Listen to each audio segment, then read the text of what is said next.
guys last time, but I got a stream out there and I was streaming. One of the people in the last class, they were having trouble finding it. So if you go to YouTube, and here you are sitting at YouTube. I'm sorry, the network is kind of slow. Then you just search B space FITHEN, and I don't know what that is. Here, let me move that one. And then you search there, you'll find this little dog right there. That's my dog. And then it's got these videos. So we're live right now, but as soon as I cut it off, it disappears. It doesn't show up under here.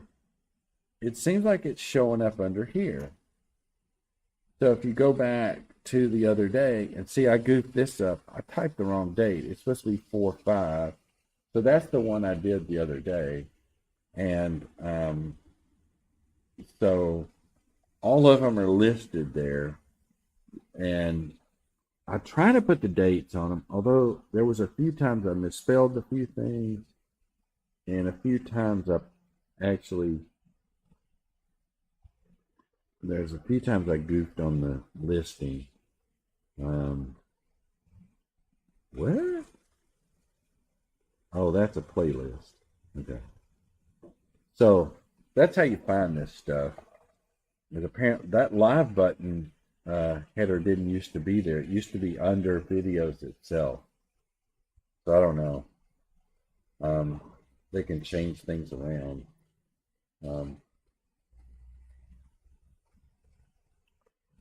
So last time, in that last one, I did the friction. So what I want to do, I think it's actually 7 internal forces. And internal forces actually become kind of important in the next class. So you have kind of done this before when it came to trusses, except now it's going to be a little bit more formalized. And here's what you're doing. So you take some sort of structure, and this is usually done more on a beam than anything else. So I'll just go ahead and say these are beams. And then what he does is he imagines that I'm going to slice this right here, but not really. And then I'm going to replace it with the loads that would be equivalent or necessary to hold it up. Now, actually, philosophically, you were doing the same thing with a truss. You had a truss that sat here and just maybe not the best. So you had a truss that was sitting here. And then somebody wanted to know, and say you had, 100 pounds. So somebody wanted to know the load in this member, and this member, and this member. Then what you would do is slice it right here, and you would work on this part of it.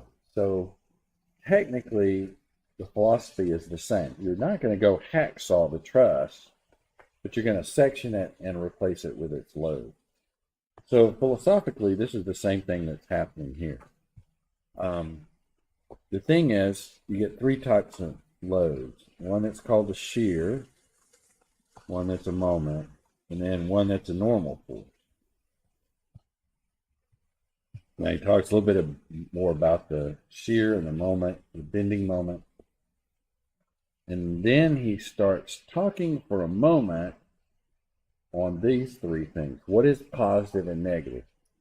Now, ordinarily in statics, you were allowed the freedom to select these, but this is very important that these are considered to be positive. And maybe these will come to light. I'll show you maybe by the end of the period. Positive moment is one in which that would create a beam that would droop down, so to speak. So if you're doing this on this side, so if you're looking at this side of the beam, that would make it droop down. Equal and opposite would be that side. And so the shear is kind of weird because on the face that hangs out to the right, it's going down. But this is a positive shear on this side. So let's just, well, I guess we could pick one, or I could do one separate, but let's just look at this one. So he starts with this beam. First thing you have to do is you got to go in and do the free body diagram, meaning you got to find these loads, the A and the B. I'm sorry, the A and the D. So the first thing he does is he goes in and finds the support reaction. Pretty simple. You're going to generally sum the moments. If you sum the moments about here, you're going to find that one directly. If you sum the moments about here, you're going to find that one directly. However, the fact that you're slicing this beam means that you can look at the left end or the right end, which means I don't even need to find these. I need to use this one, but I don't need to find the support reactions on the right end. So then what does he do? He goes in and he slices the beam. So this is the slice that sits right here, which does not include the load 6 kilonewtons because it's just to the left of it. And the other one is just to the right of it, if you look. So if I'm slicing this one's just to the left of it. So if I look at this portion of the beam, it doesn't include that. If it's just to the right of it, then it does include this 6 kilonewton. And so when you slice it at C, you have to include that. It's like splitting hairs, but in fact, the hairs actually are pretty important. So you do this, you do the free body diagram, and the first thing you see is, I don't even have to look at the equations, but there is no normal force there. The moment here is going to be 3 times 5, or 15, and the shear here is going to be 5. And so what you find out is the shear is 5, the moment is 15, and the normal is 0. How did he do that? Some of the forces in the X is going to take care of your normal. Some of the forces in the Y is going to take care of your shear, and the sum of the moment is going to take care of your moment, of course. So you got 3 equations. You're going to find each of those 3 members. It's just that straightforward. Now, if you move your cutting plane just to the right of the 6 kilonewtons, then you're going to find out that this is a minus 1. Normal is still 0, and believe it or not, that's still 15. So what you see is the VC is minus 1. This is still the 15, and that's still the 0. Now, why is that 15? Because from the way these are, usually consider, okay, it's supposed to raise that. Okay. The distance between these two is, this distance is equal to almost 0. Just one is just slightly to the left and one is slightly to the right. If that's then it'll catch up to me. Oh, there is no more then. That's it. So you can find what you, and maybe I should do this with, or maybe he does this. Let me go down forward. See if he does one in a more generic sense. So, okay, well, first, the next thing he does this off of a triangular load. So this is as if you stacked a lot of bricks here, and the brick pile got less and less as you went along the edge. It turns out that, okay, determine at C, so C is sitting right here. So what you can do is you can slice this and look at this end of the beam. If you're going to slice that, then that's going to be equivalent to a beam inside here with a load that is, okay, 1200 half over, this becomes 600. So this area is 600 newtons and 1.5, and you're going to divide by 2. And so, I don't know what that is, but this thing will figure it out. I could figure that out by hand. So 300 times 450. So it's 450. Oops. 50. Now, look at this. I can tell you the normal force is going to be 0. I can tell you the shear is going to be up this way, and it's going to be 450. And I can tell you the moment is going to be 450 times a third of that, which is 0.5. So 450 times half of 450 is 225. Now, the question is it positive or negative? Okay, if you look at the way I've got it, this is where it's got to be. The fact of the matter is, a positive moment is listed this way. So the moment itself is going to be minus 225. If I did that right, like it's 450, half of 450 is 200, and then that is 225. So I think I'm right there. The shear, okay, on the right end of the beam, that's positive. So in fact, that is a positive. So that's a positive shear there. Let's see what we end up with. So this is what I had. Then it says the moment it sees minus 225, the shear is positive 450, and the normal, of course, is nothing. So in fact, you'll get to the point where you do these a couple times and you realize it's not that hard. It's just basically if you've got a distributed load, you move it to a point load, you make sure that you put it at the right location. Next thing you do is if you're slicing it, we were lucky here because I could slice it and look at this part.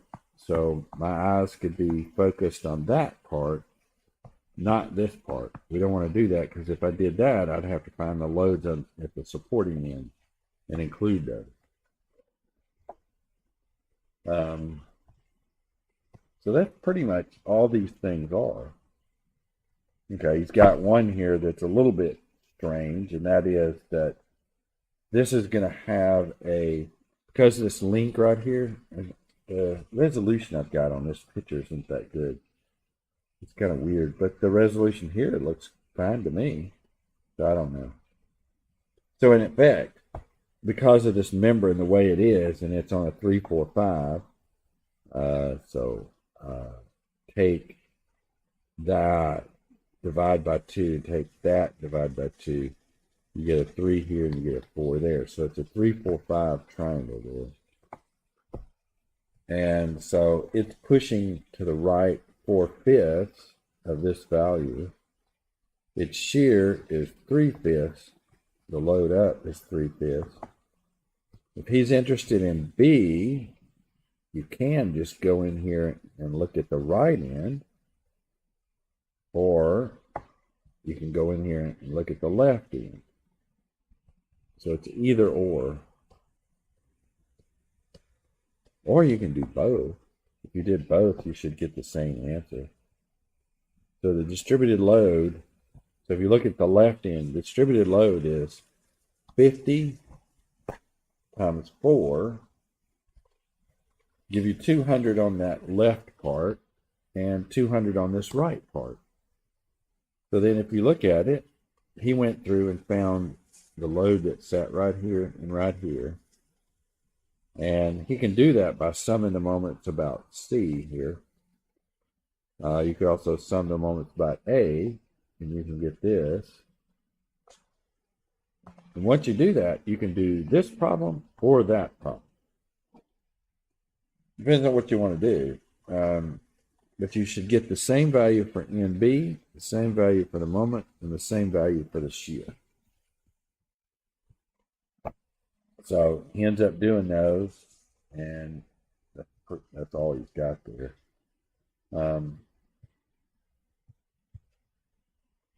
So let's head off and do one. But before I do, let me go down to the next section and see if there's a section that talks about the relationship between the two values. And this is the section that does. I'll go ahead and do this in passing, but the asterisk means it's not necessary to cover this. And here's what this looks like, okay? So if you were able to slice a member continually as you moved out to the right and did this over and over, you would get what's called a shear diagram. And then you would get what's called a moment diagram. Okay, so if you just sliced it at a particular location at random and you said, okay, I'll find the shear and the moment there. But then I'll move this spot to the right and I'll do it again. And then I'll move it over here, I'll do it again. And so you can actually produce a plot. But there's something interesting that occurs with this plot. And that's this. If you look at this, that looks like a straight line. So if I look at the change in the moment with respect to x, I get a constant during that period. And it turns out that's exactly what that is. So it turns out that this is the case. Now, actually, he may say that down there. This is why the signs are so important. Let's see if he says that. Okay, here he's repeating those things. Somewhere down here. Okay. And of course, this is not crucial to cover because you will definitely see this next semester in mechanics and materials. Okay. He's got to it. Okay. Relationship between distributed load and... Okay, this is where he's going. Okay. So, let's go down to the next one. Okay, so it turns out that that's the case. And in this, he'll show you. It turns out that also, this is the case. Now, this is weird because it's W. And let's say you had a beam that was loaded like this. So it was like this, and then you put a point load here, and you brought it down like that. So at first glance, you could say, well, how can I represent this as a function like that? Because actually there's a jump here. In other words, if you just had a beam and you had a point load, how do you express this as a function of that? Well, there's a thing called a delta function, and that is that the integral of delta over dx at x is just going to be 1. So if you put in there it's 100 pounds, you put in 100 times that. It turns out there's a well-defined term, and you can go about finding that. And that's the jump. Think about it, that will occur as a jump in this. If you look back, maybe I can look forward and you'll have that. Because then I don't have to go back and look at it. So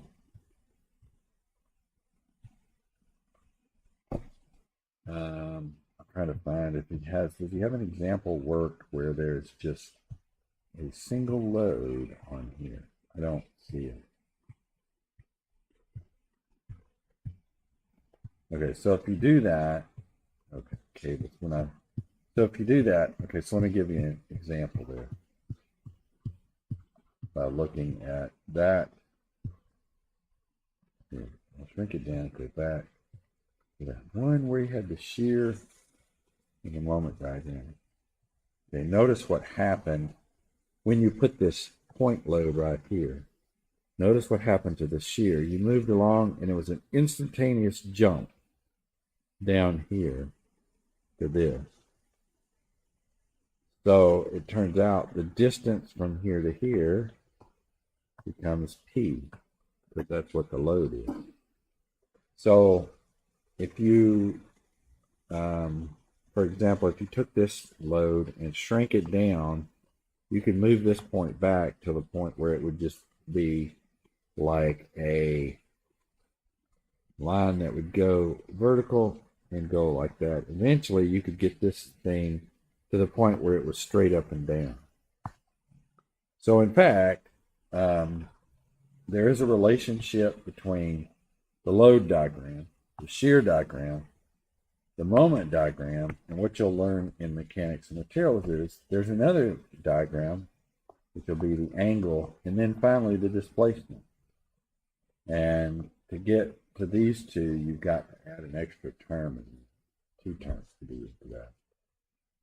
So with that kind of leads you to what you would face. Let me just go in and pick a particular problem. I don't know. I think this is the end of that one section. Is that right? Yeah. So there's really only one section in this whole chapter. I don't know. What's a good one? There you go. Let's just do that. We got enough time to just do this one. Oops, wait. What I was going to do, I wanted to copy it. In order to do that, I got to hit that button first. If I want to run over and just do this one,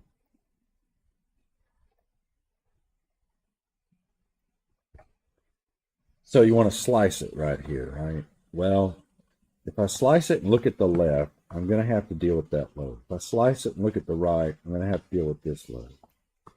So I'm going to have to find the load at the very least right here. So before I go anywhere, let me do this. I'm going to say sum of the moments about B.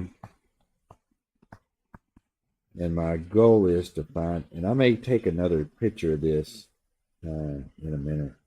So my goal here is to find AY. That's the whole goal in the first step here. I don't care what happens here because I'm going to slice it and I'm going to look at this in it.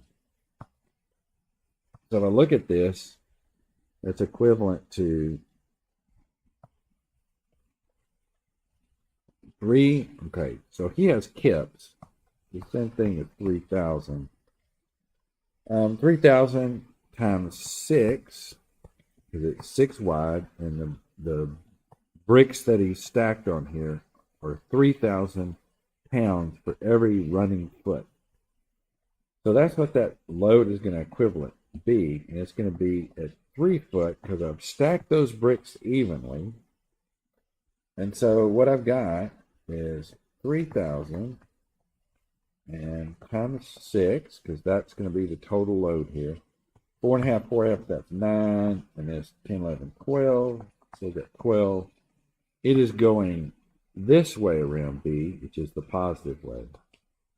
Then I got this going the negative way, which would be minus AY times the total of 9. So my AY force is going to be 3,000, 6, 12, and 9. And I'm just going to, I know that this has 3 and 3, or knock this down to 2 and 4, and that'd be 8 times 6. That'd be, but I'm just going to, that's good. Oh, that's weird. That's cool. Okay. I ended up taking a picture of this, and it figured out that that was a variable name. Yeah.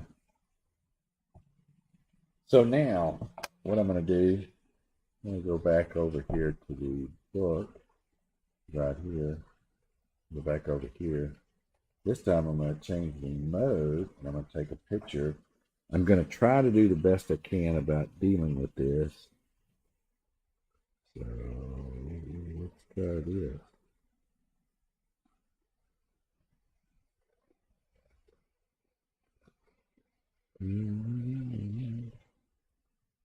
That worked out pretty good. Okay. And here's my thing. And I'm going to have an AY here of 24,000. I don't even have to use the variable.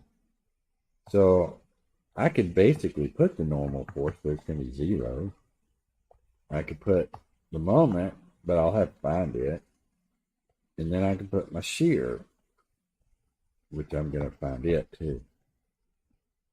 So I can do some of the forces in the x direction, and that's just going to give me the normal is equal to 0, because there's no other force over here moving to the right. So I don't even want to, I don't even want to put that in. So I'm just going to take it completely out of it. So then all you do is sum forces in the y equals 0. I'll make that plus.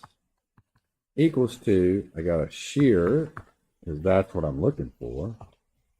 And then I get, and if you don't mind, you know what I should have done? Should have put this in here. So I probably could have done a better job of clipping that. Maybe I'll just do that. What the heck, you know? Here, I'll clip it. Like so. You know what happens if I make it go like that? It did it. Oh, okay. There we go. So technically, this is what I'm going to be working off of. So I'm going to have a load sitting right here. I'm going to have a load sitting right here. This one's 24,000.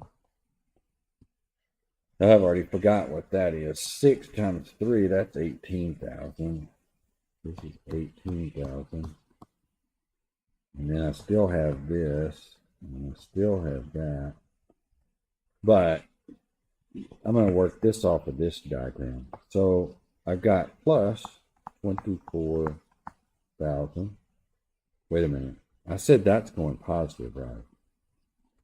So actually, what we do is 24,000 minus V minus 18,000. So let's see, V, I can move V over, leave that here. So that's 2 and 4, that's 6,000. And that's it. So just like that, you're done. So here's your V, now your M. So all you're doing now is sum the moments. Now here's the key, and that is if you're going to pick a spot and he's going to ask you a question about that spot, the best thing to do is sum the moments about the spot that he's picked. So this was labeled as C. And it depends on the way you want to do it. In one way, if you do it this way on that right end, this will become a minus. But if you do it this way, it'll become a plus. It really doesn't matter. So there's your moment that sits right there. That's what we're looking for. And then the V doesn't produce a moment because the V goes right through the C. And so the only thing you've got now is I've got this one going this way, which is a minus 24,000 times 4.5. And then this is 3. And then I get, I get this one, which is spinning this way, which is a positive 18,000. And it's 3 and 4, which would be 7.5. So your moment would be take this one over 24,000 times 4.5 minus 18,000 times 7.5. I have no earthly idea. If I didn't make any mistakes there, I think we're good. 80,000 and a lone 100. And that's pretty much it. There's nothing more to it than that. And so these things, all these problems look the same in a certain sort of sense. Your sequence is, okay, like look at any particular one of these. Okay, so if I'm going to slice it right here, I'm going to either have to work off the left or I'm going to have to work off the right. So if I'm working off the left, I got to find, that's pretty ugly, got to find the load going up and the load going to the right. Sum the forces in the X, I don't have any of that. And so that's going to, this force at A is going to offset this and this. And you can just solve for that using the moments. Once you have that, you can slice this away, work off the left end. Or you can work off the right end, whichever one you want to do. Okay, this one. Okay. If you want The D one is really easy. I could just slice it right there and look at it. And what you find out is, there'll be a moment offsetting this, and there'll be a shear right here of 300 pounds. There's not going to be a normal. That's pretty much it. If in fact you were asked to do this one, you're going to have to either find the loads here, or you're going to have to find the loads here. My first reaction would be, I'd just find the load here, because that's just pretty simple. Since this is 500 8 over, this is 300 8 over. This one's going to have to be a little bit more. Let's see. Well, I guess I could solve it, but anyway, the point is, once you find that, you're just working the problem on the left end. I guess I got enough time to do that one. All problem solutions must include a free body diagram. So here we go. Let's just make a free body diagram. Here we go.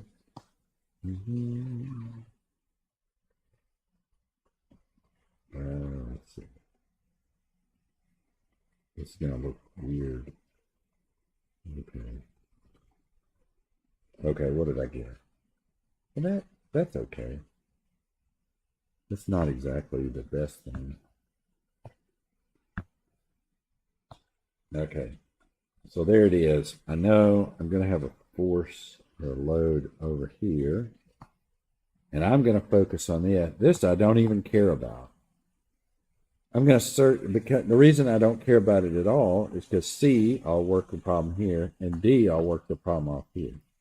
So I'll avoid using this support here at all costs. So if I look at this thing and I want to find the AY, I sum the moments about B equaling 0, and I pick that to be positive. Well, this doesn't produce a moment about B. The 500 does in that way, so it's 500 times 8, 4 and 4. And then the 300 produces a moment this way, so it's minus 300 times 6 and 2 is 8. And then I got 14 all the way over to here. Okay. So this is producing that, so it's a minus 14. That'd be 6 and 4 is 10 and 4 is 14, and then AY. So AY would be, and move that to the other side, you would have 500 minus 300 would be 200 times 8 divided by 14. I'm not sure he'll recognize that as an 8. Maybe he will now.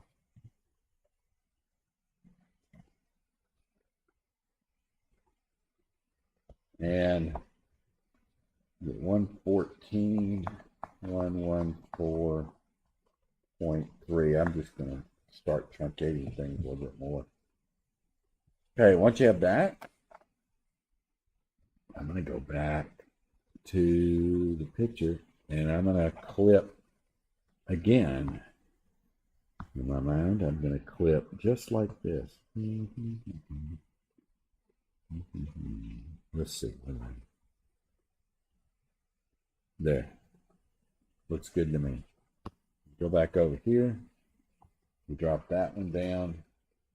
Now, what do I know? I know that's 114.3. Unless, did I make a mistake there? 114.3. Now, on the right end, this is a positive shear, and this is a positive moment. I can put a normal force, but I don't have any. So, sum the forces in the y equals 0 equals 3. I'm going to make that positive.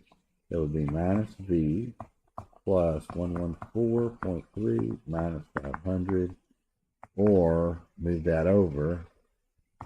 Tell you V is equal to 114.3 minus 500. I'll just make this thing do that. And ordinarily, minus 380 5.7. Ordinarily, in statics, you would find him flipping that and making it positive the other way. But in this particular case, in these points where you're doing these shear and moment diagrams, you want to keep them as positive and negative. And you want to use the sign convention. So moment, sum the moments about C, the point that you're interested in finding the moment about. Okay, so that's the same direction as that. So I get M. Oops. Then I get 500 going in that direction. That's the same as the positive. So it's 500 times 4. 500 times 4 right there. And then I get this one going this way. Is minus 114.3.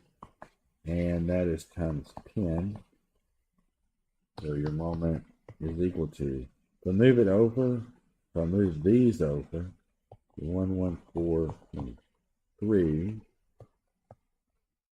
times 10, or just that, and then minus 4 times that, 2,000, maybe a little bit, to 867. I don't know if that's right.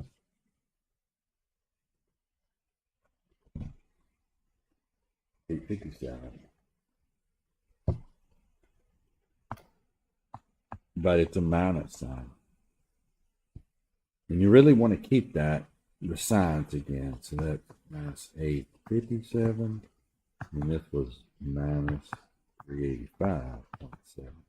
The reason being is next semester, you'll be producing the shear diagram. And if they drop below the axis and above, they're actual functions. So you want to keep those in there. So really, doing these beams is pretty simple. I mean, you just slice it somewhere. You find, you go back doing the same thing. Where did it go? You take the beam. You may or may not need to find a support somewhere. If you have a part that's hanging over the ledge like that, you don't have to find the support members. It's all good. You will, like, for example, if you're doing this one, you could find your support right here. And then you could do this one by working off of this. And then you could do this one by working off of this as well. So,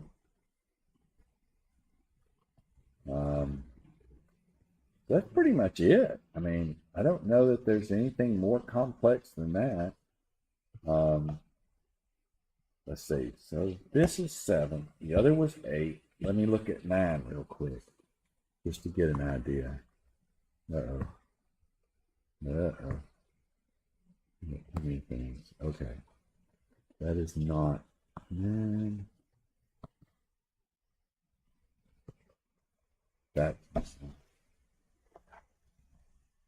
That is probably centroid. And it is centroid center of gravity. So centroid, see, I think 9 and 10 should be the same chapter. And those are the last 2 we're going to do. So what we'll do next time, we'll start on this one. And I don't know, we'll spend maybe 2 days on that one.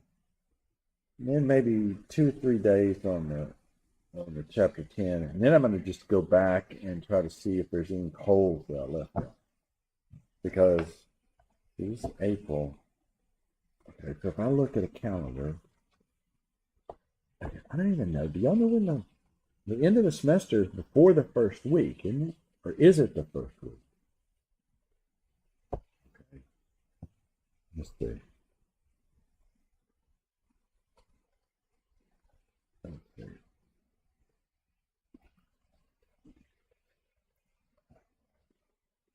Academic calendar. Let's see what it tells me. It doesn't show up as a calendar. It just shows up as a list. So spring says to May the 2nd. So what is defined as May the 2nd then? Okay. There's reading day, the 26th. So then the finals begin. They begin on the 26th? It's 7 o'clock on the 26th. Okay. Till the May the 2nd. So the 26th. Well, let's see if we can. Okay, this sounds weird. I'm going to just jot this down. So we're on the 7th. So we got the 10th, 12th, 14th, 17th, 19th, 21st, 24th, 26th. Did I read that right? Is it the 26th? Yeah. Now there's something weird about that day, I think. I don't remember. I'm not sure. So we'll just sort of say that's left out. So actually,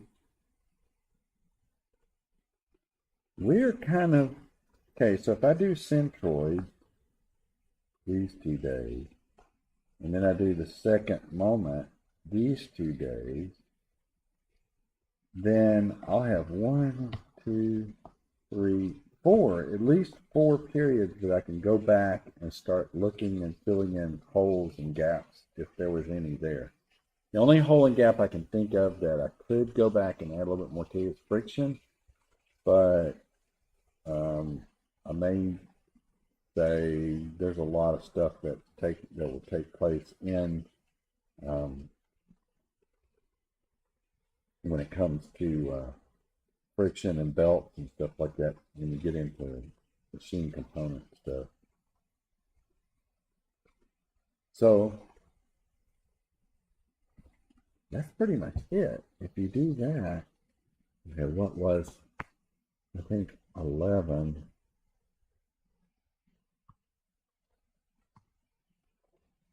Okay, so 11, I think, is usually left. That's usually left for mechanics and materials. And so I don't know that I want to necessarily do that because that's probably done a little better in mechanics and materials. This is a really incredibly powerful thing. Anytime you're dealing with energy, the problem solving ability you have in dealing with work and energy is much greater than dealing with summing of the components. So I don't know. I'll look at maybe see if I want to do that, but that's a last thing if I do that. So next time we'll do centroid a couple times, and a couple times we'll do second moment. Then we'll just start bouncing back and forth and seeing if there's any issues. So at that point, I'll probably send out emails, say if there's any questions about anything, let me know. I'll use the next 4 lecture periods, I think it was, to sort of fill in any gaps that you feel like you've got. And so, I don't know. So, if you have any questions, let me know.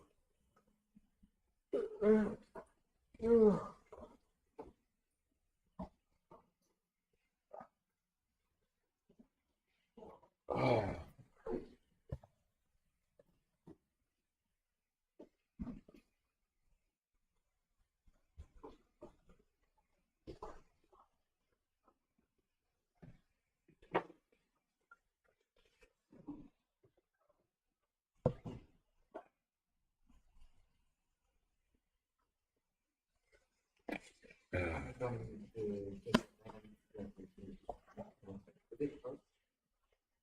No, not really.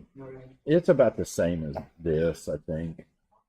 There is one hard section, it's chapter 16, but what I do during it is I slow down. And then what's weird is chapter 12 takes a long period of time. Then I go to 16, it's the hardest. Then after that, the next 3 chapters are super easy compared to the first 2. So it's kind of like the hardness of the course is high, and a little bit higher, and then it becomes really easy. And so it's really strange. It's the strangest course, So it's really not that. It's not that bad.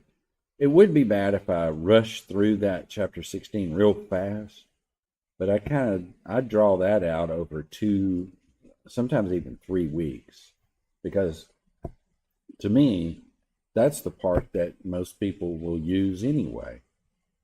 So I figure as an engineer, that may be what you need to know the most of is linkages and bars and mechanisms.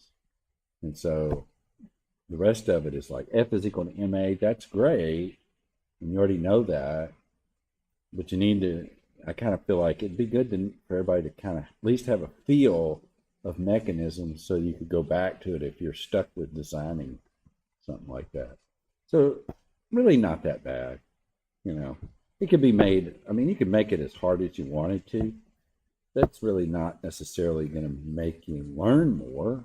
It might, but sometimes it's just a matter of working a bunch of problems.